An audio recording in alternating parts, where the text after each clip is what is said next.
ராஜராஜ சோழரின் 1040வது சதய விழா கோலாகலமாக நடைபெற்று வருகிறது. அதன் விவரங்களை செய்தியாளர் காதர் ஹுசேன் வழங்க கேட்கலாம். காதர் ஹுசேன், இந்த சதய விழாவில் இன்று என்னென்ன நிகழ்ச்சிகளுக்கெல்லாம் ஏற்பாடுகள் செய்யப்பட்டிருக்கு, என்ன விவரம்?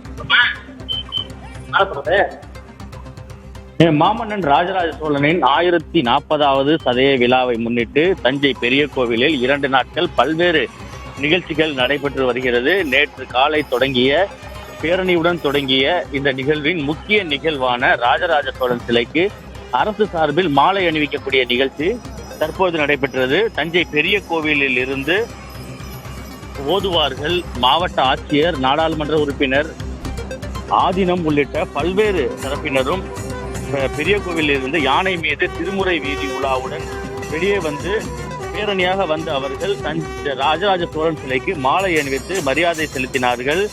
தொடர்ந்து யானை மீது திருமுறை வீதி உலாவும் வெகு சிறப்பாக நடைபெற்றுக் கொண்டிருக்கிறது. அதாவது தஞ்சை பெரிய கோயிலில் தொடங்கிய திருமுறை வீதி உலா தஞ்சை நகரின் முக்கிய வீதிகள் வழியாக சென்று மீண்டும் தஞ்சை பெரிய கோவிலை வந்தடைந்த பிறகு 48 ஓதுவார்கள் பெருவுடையாருக்கு 48 திவ்ய அபிஷேகங்களும் செய்ய இருக்கிறார்கள். இதனைத் தொடர்ந்து அலங்காரம் மற்றும் மகா தீபாராதனையும் காட்டப்பட இருக்கிறது.